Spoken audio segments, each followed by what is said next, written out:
Hello दोस्तों, स्वागत है आपका अपने यूट्यूब चैनल A1 सक्सेस पर। तो आज की हमारी क्लास होने वाली है पेडागोजी के प्रीवियस ईयर क्वेश्चंस के बारे में।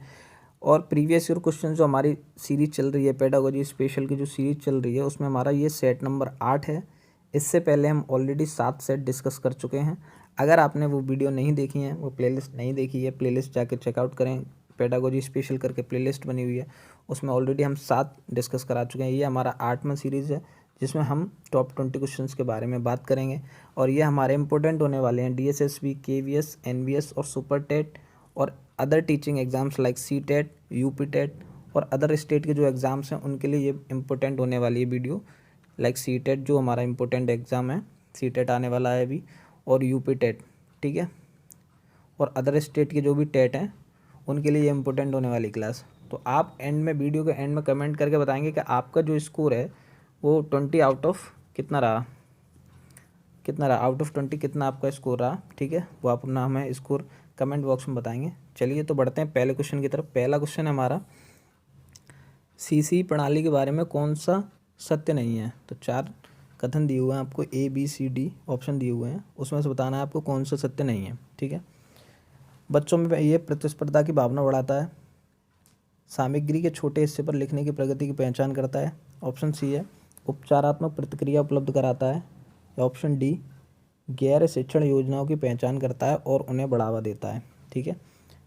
तो क्या है कि ऑप्शन A इसका राइट आंसर हो जाएगा। ये प्रतिस्पर्धा की भावना नहीं बढ़ाता है, ठीक है। CC आपका होता है, CC टॉपिक वाइज हमारा जो है ये प्रैक्टिस सेट चल रहा है, इसमें 20 क्वेश्चन होंगे। ये हमारा सतत एवं व्यापक मूल्यांकन जो कि पहला क्वेश्चन है, इसको बोलते हैं CC को बोलते हैं सतत एवं व्यापक मूल्यांकन हिंदी में। और इंग्लिश में अगर बात करें तो इसकी बात होती है कंटिन्यूस एंड कॉम्प्रिहेंसिव एवेल्यूशन, ठीक है। तो ये हमारा क्वेश्चन हो जाएगा, इसका राइट आंसर हो जाएगा ऑप्शन A। और ये हमारा पूछा गया था KVS PRT में, पूछा गया था 2017 में, ठीक है। तो इसका राइट आंसर क्या हो जाएगा, ऑप्शन A। नेक्स्ट क्वेश्चन है आपका, छात्रों के सही मूल्यांकन के लिए निम्नलिखित में से किस विधि का प्रयोग किया जाना चाहिए। तो मूल्यांकन, छात्रों के मूल्यांकन के लिए कौन सी विधि का उपयोग किया जाना चाहिए आपको बताना है। ऑप्शन A है रचनात्मक या विकासशील मूल्यांकन, सतत मूल्यांकन, कोर्स के अंत में मूल्यांकन, या प्रत्येक छमाही पर मूल्यांकन। ये आपका KVS PRT का क्वेश्चन 2015 में पूछा गया था। तो इसका राइट आंसर हो जाएगा आपका ऑप्शन B, सतत मूल्यांकन, ठीक है। सतत मूल्यांकन जो आपका निरंतर चलता रहता है उसको बोलते हैं सतत मूल्यांकन। सतत मूल्यांकन का अर्थ होता है कि आकलन को जो शिक्षण अधिगम की प्रक्रिया में एक नियमित गतिविधि का मतलब है कि आपका कंटिन्यूस चलता रहता है ये, ठीक है। तो वो सतत मूल्यांकन हो जाता है। तो आपका राइट आंसर क्या हो जाएगा, ऑप्शन B हो जाएगा। नेक्स्ट क्वेश्चन है आपका, जब बच्चा फेल होता है तो इसका तात्पर्य क्या होता है। ये क्वेश्चन आपका बार बार रिपीट होता रहता है। CTET में भी आपका ये क्वेश्चन आ चुका है, UP टेट में भी आपका ये क्वेश्चन पूछा जा चुका है, ठीक है। तो जब बच्चा फेल होता है तो इसका तात्पर्य क्या होता है वो आपको बताना है। ऑप्शन A है, बच्चों को प्राइवेट ट्यूशन लेनी चाहिए थी, व्यवस्था फेल हुई है, बच्चा पढ़ाई के लिए योग्य नहीं है, या बच्चों के उत्तरों को सही तरीके से याद नहीं किया गया है। तो इसका राइट आंसर आपका क्या हो जाएगा, आपका व्यवस्था फेल हुई है। व्यवस्था किसकी व्यवस्था, शिक्षण अधिगम की, जो भी शिक्षण प्राप्त किया गया है टीचर शिक्षक के द्वारा जो पढ़ाया गया है वो व्यवस्था फेल हुई है, ठीक है। तो इसका राइट आंसर क्या हो जाएगा, ऑप्शन B राइट आंसर हो जाएगा। चलिए नेक्स्ट क्वेश्चन की ओर बढ़ते हैं। सबसे उचित विकल्प को रिक्त स्थान भरना है आपको, यानी कि फिल इन द ब्लैंक्स भरना है। ज्ञान और विचारों को व्यवस्थित करने के लिए खाली स्थान सम्मिलित है। क्या सम्मिलित है, ऑप्शन A स्मरण संकेत और समीक्षा प्रश्न, सूचना मानचित्र और अवधारणा मानचित्र, अन्वेषणात्मक सॉफ्टवेयर और प्रश्न बैंक, या फिर लास्ट ऑप्शन है आपका शिक्षण प्रतिरूपण या और दंड आरेख। यह आपका NVS PGT में पूछा गया 2016 में क्वेश्चन, ठीक है। PGT में पूछा है आपका ये। तो इसका राइट आंसर हो जाएगा आपका ऑप्शन A राइट आंसर हो जाएगा, स्मरण संकेत और समीक्षा प्रश्न, ठीक है। तो इसका राइट आंसर क्या हो जाएगा, ऑप्शन A राइट आंसर हो जाएगा। नेक्स्ट क्वेश्चन है आपका, विद्यार्थियों के लिए संकलनात्मक आकलन यानी कि समेटिव असेसमेंट, ऐसे जिसको बोलते हैं, शॉर्ट में ऐसे बोलते हैं जिसको, ठीक है। तो ये आपका इसका उद्देश्य क्या होता है, ये सत्र के समाप्त होने से पहले पर आकलन होता है, कक्षा के दौरान होता है, परियोजना का आकलन करना होता है, पाठ के अंत में आकलन होता है। तो इसका राइट आंसर हो जाएगा ऑप्शन डी, ये पाठ के अंत में आकलन होता है। ये आपका क्वेश्चन पूछा गया था KVS TGT 2018 में। नेक्स्ट क्वेश्चन है आपका, नेक्स्ट क्वेश्चन है CC में कितने प्रतिशत निर्माणात्मक मूल्यांकन है। तो ऑप्शन ए है 20%, 40%, 50% या 75%। ये आपका KVS PRT में पूछा गया 2017 में क्वेश्चन है। तो आपको बताना है कितने प्रतिशत है। निर्माणात्मक मूल्यांकन होता है आपका रचनात्मक मूल्यांकन, रचनात्मक मूल्यांकन, ठीक है। रचनात्मक मूल्यांकन को आप बोलते हैं निर्माणात्मक मूल्यांकन। इसे सीखने के लिए आकलन भी कहा जाता है। इसको क्या कहा जाता है, सीखने के लिए आकलन भी इसको कहा जाता है।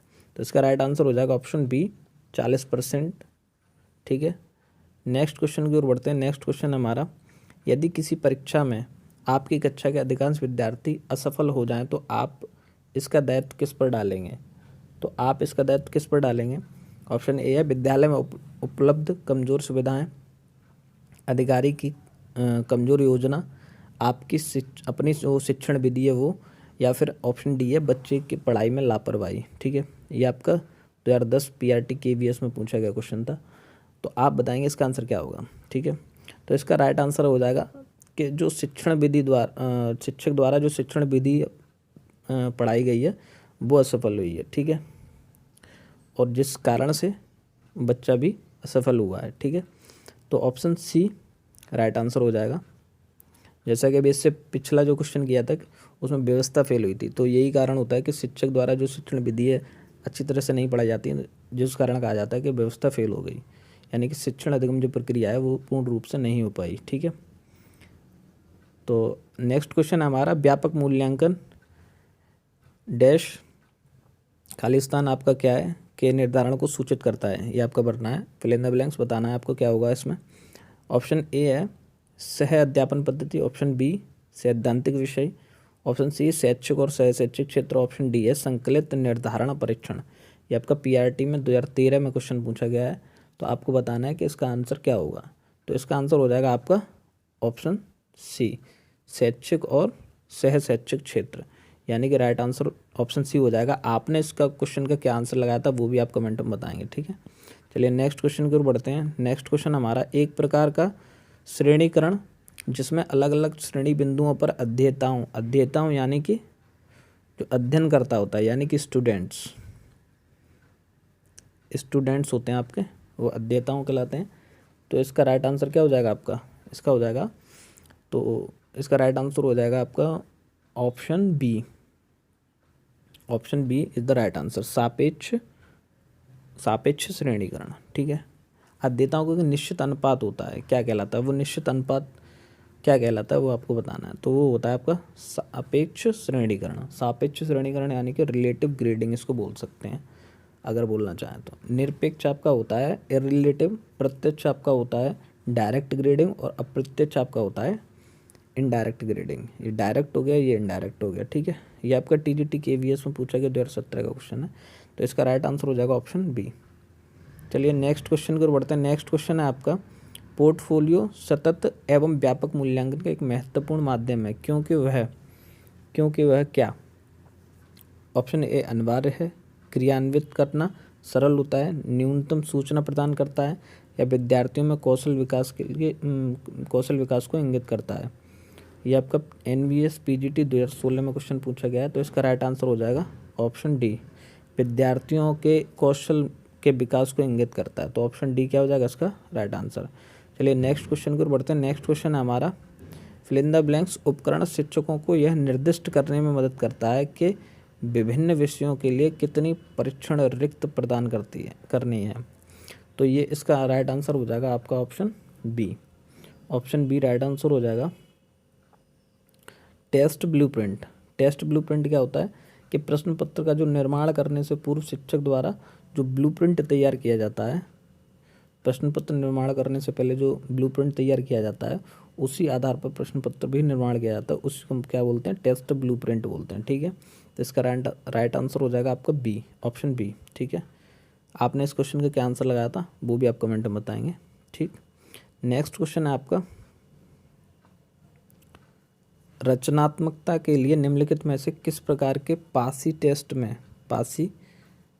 टेस्ट में 4 प्रश्न हैं और छात्रों को एक पोस्ट कार्ड, चप्पल और इस तरह के दोषों और समस्याओं को लिखने के लिए कहा जाता है। तो ऑप्शन ए है दृढ़ता परीक्षण, ऑप्शन बी जिज्ञासा परीक्षण, ऑप्शन सी है असामान्य परीक्षण का उपयोग करता है और ऑप्शन डी समस्याओं को देखकर परीक्षण का उपयोग करता है। ये आपका DSSP PRT में पूछा गया था, ईयर आपकी 2019 है जिसमें ये पूछा गया था। तो इसका आंसर हो जाएगा ऑप्शन डी। ये क्या है, समस्याओं को देखकर परीक्षण का उपयोग करता है, तो ऑप्शन डी राइट आंसर हो जाएगा। पासी ने क्या किया था, 1972 में पासी सृजनात्मकता परीक्षण माला का निर्माण किया था। ठीक है, तो इसका राइट आंसर क्या हो जाएगा, ऑप्शन डी। नेक्स्ट क्वेश्चन है आपका, निम्नलिखित में से किस उपकरणों का इस्तेमाल प्राय योगात्मक मूल्यांकन यानी कि समेटिव मूल्यांकन में किया जाता है, इवैल्यूएशन में किया जाता है। ठीक है, ऑप्शन ए है अध्यापक अवलोकन, ऑप्शन बी है परीक्षण, option C assignment, option D है उपरोक्त सभी। तो इसका राइट आंसर हो जाएगा परीक्षण में किया जाता है। ठीक है, ये आपका PRT में पूछा गया क्वेश्चन है, तो इसका राइट आंसर क्या हो जाएगा, ऑप्शन बी। नेक्स्ट क्वेश्चन है आपका, निम्नलिखित में से कौन सा एक अलग अलग कक्षाओं के भीतर परीक्षण का प्रमुख उद्देश्य नहीं है। छात्रों के पूर्व ज्ञान का निदान करना, छात्रों को सुधारात्मक प्रक्रिया प्रदान करना, मानव बुद्धि के बारे में निर्णय लेना, छात्र की उपलब्धि के बारे में निर्णय लेना। ये आपका PRT में क्वेश्चन पूछा गया था, तो इसका राइट आंसर क्या हो जाएगा, इसका राइट आंसर हो जाएगा मानव बुद्धि के बारे में निर्णय लेना इसका उद्देश्य नहीं है। ठीक है, तो ऑप्शन सी आपका क्या हो जाएगा, राइट आंसर हो जाएगा, ऑप्शन सी। ठीक, नेक्स्ट क्वेश्चन है आपका, गठनात्मक आकलन जिसको बोलते हैं फॉर्मेटिव असेसमेंट है, तो जिसको शॉर्ट में FA बोलते हैं। ठीक है, FA असेसमेंट है तो निम्नलिखित में से कौन सा साधन उचित नहीं है। ऑप्शन ए है दत्त कार्य, असाइनमेंट, ऑप्शन बी मौखिक कार्य, या ये आपका टर्म टेस्ट जो है शाब्दिक जांच परीक्षा, या प्रश्नमंच एवं खेल। तो इसका राइट आंसर क्या हो जाएगा आपका, ऑप्शन सी टर्म टेस्ट। ठीक है, ये नहीं है, option C is the right answer. ठीक, नेक्स्ट क्वेश्चन की ओर बढ़ते हैं। नेक्स्ट क्वेश्चन है हमारा, सृजनात्मक उत्तरों की आवश्यकता होती है।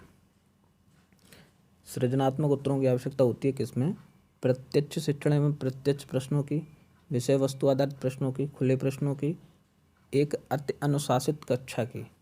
तो इसका राइट आंसर क्या हो जाएगा, ऑप्शन सी खुले प्रश्नों की, यानी कि अपसारी प्रश्नों की। ठीक है, अपसारी प्रश्नों की।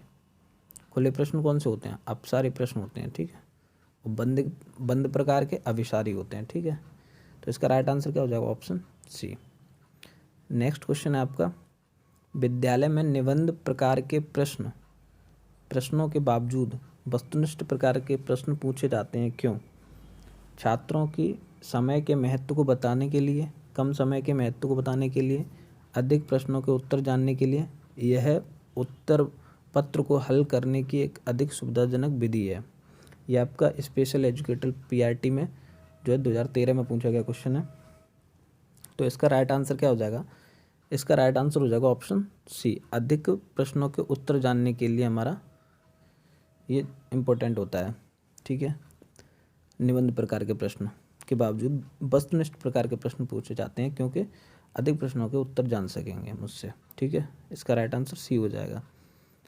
नेक्स्ट क्वेश्चन है आपका, स्कूल में विद्यालयों के लिए समय आबद्ध यानी कि टाइम बाउंड परीक्षण कार्यक्रम क्यों लागू किया जाना चाहिए। विद्यार्थियों की प्रगति उनके माता पिता तक पहुंचाई जा सके इसलिए, नियमित अभ्यास बना रहे इसलिए, अंतिम परीक्षा के विद्यार्थियों को प्रशिक्षण किया जा सके इसलिए, या नतीजों के आधार पर नियमित कार्यक्रम को अपनाया जा सके इसलिए। ये आपका KVS असिस्टेंट टीचर यानी कि नर्सरी में पूछा गया 2014 में क्वेश्चन है। इसका राइट आंसर आपका क्या हो जाएगा, इसका राइट आंसर हो जाएगा ऑप्शन डी। नतीजों के आधार पर नियमित कार्यक्रम को अपनाया जा सके, इसलिए टाइम बाउंड परीक्षण कार्यक्रम लागू किया जाता है। ठीक है, नेक्स्ट क्वेश्चन है आपका,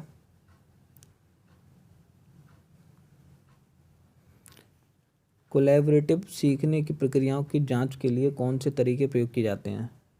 तो दो स्टेटमेंट दिए हुए हैं आपका, ऑप्शन फर्स्ट और सेकंड, वार्तालाप विश्लेषण या सांख्यिकीय प्रवचन विश्लेषण। तो इसका राइट आंसर क्या हो जाएगा? इसका राइट आंसर हो जाएगा बोथ, यानी कि दोनों, वार्तालाप विश्लेषण भी और सांख्यिकीय प्रवचन विश्लेषण भी आपका तरीका है कोरिलेटिव सीखने की प्रक्रियाओं की जांच का। ठीक है, तो इसका राइट आंसर क्या हो जाएगा? Option B. आपने इस क्वेश्चन का क्या आंसर लगाया था वो आप कमेंट बॉक्स में बताएंगे कि आपने इस क्वेश्चन का क्या आंसर लगाया था। ठीक है, नेक्स्ट क्वेश्चन की ओर बढ़ते हैं। लास्ट क्वेश्चन है, रचनात्मक मूल्यांकन यानी कि फॉर्मेटिव असेसमेंट के लिए निम्नलिखित में से कौन सा सही तरीका नहीं है? तो वो बताना है आपको कौन सा सही तरीका नहीं है। तो ऑप्शन बी है, मौखिक प्रश्न आपका सही तरीका नहीं है। तो राइट आंसर क्या हो जाएगा? Option B. ये आपका पीआरटी में पूछा गया था question, option B right answer हो जाएगा। तो आपने देखे ये 20 क्वेश्चन, आपने टॉप 20 क्वेश्चन देखे और टॉप 20 के क्वेश्चन की क्लास देखी। तो आपने इसमें बताया आप में अगर वीडियो कैसी लगी, आप लाइक करके वीडियो को बताएंगे कि आप वीडियो कैसी लगी, और अपने दोस्तों को शेयर करेंगे, ज़्यादा से ज़्यादा शेयर करेंगे। जो भी टीचिंग एग्ज़ाम्स की तैयारी कर रहे हैं उनके लिए ये हेल्पफुल होने वाली है क्लास, इसलिए उनको भी शेयर कर देंगे। तो और कमेंट में बताएंगे आपने 20 में से आपका क्या स्कोर रहा, मतलब आपने कितने क्वेश्चन ठीक किए 20 में से। और अगर आपको वीडियो अच्छी लगती है तो आप हमारे चैनल को सब्सक्राइब करें, A1 सक्सेस। ठीक है, तो मिलते हैं नेक्स्ट वीडियो में कुछ नए क्वेश्चंस के साथ, कुछ नए टॉपिक के क्वेश्चंस के साथ। तब तक के लिए धन्यवाद।